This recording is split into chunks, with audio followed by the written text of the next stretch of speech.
Jesus is the answer for the world today. Hello family, Pastor Laulu, Christian Pentecostal Church, and today I want to continue on the topic of the holiness of God and what makes him different, what makes him set apart. I know when we talk about holiness, talk about he's perfect, he's, majestic, he's nothing like us, but it's the part I want to focus on, the idea he's nothing like us, and yet we are created in his image and his likeness. But the idea is that my ways are not your ways, my thoughts are not your thoughts. And let's never think for a moment that God is down on our level, that as we see things and as we reason things is the way that he does. But today we want to stay in Genesis chapter 1 again.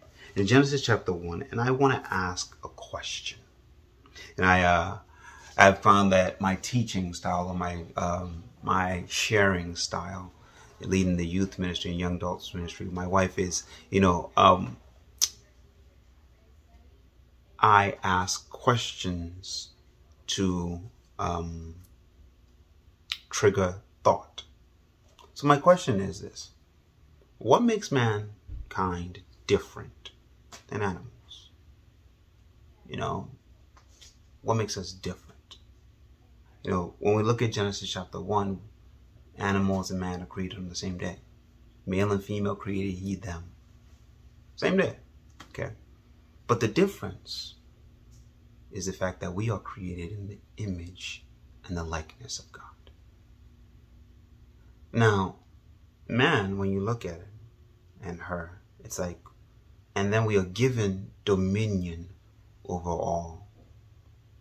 When you think about it, just, if you want to call it from like a physiological perspective, you look at a lion and you look at man, you're like, shouldn't the lion be, have dominion, being larger, being stronger, being more ferocious?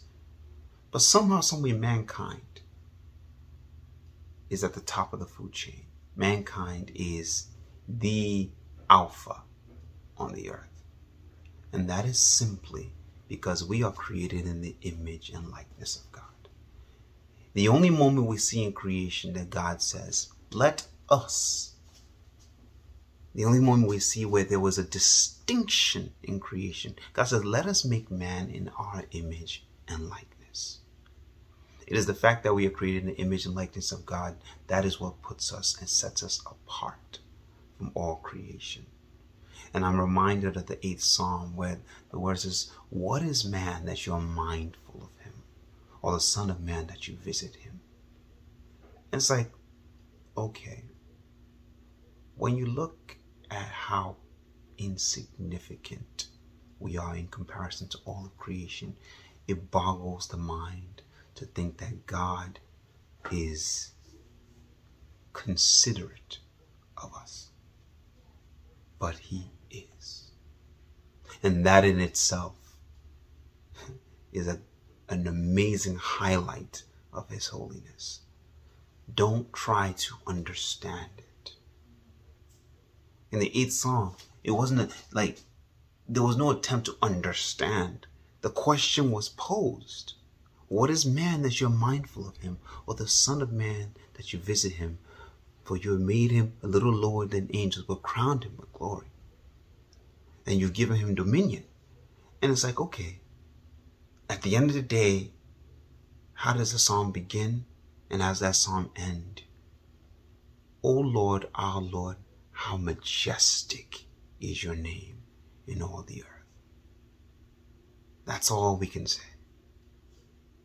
Not trying to say, well, it's because that, he blah, blah, blah, or because man is, by attempting to say, well, man is this and man is that, you venture into the territory of self-glorification. It is simply because, God, you are majestic, and you have deemed it so, and you have deemed it so to create us in your image, in your likeness, and given us dominion. And that in itself is good enough. It is a good enough reason to declare your majesty. It is a good enough reason to say, God, you determined it should be this way, and therefore it is this way. If we were to take that perspective, and recognize the holiness and the magnitude of God and apply it across our lives, how radical will we live? To resonate and to recognize and dwell in the fact that God, you are God. You are not like me. You are God. And if you have determined that this is the way a thing should be, then that's good enough by me. So God bless you. And let's think about that today. God, you are God. God bless you.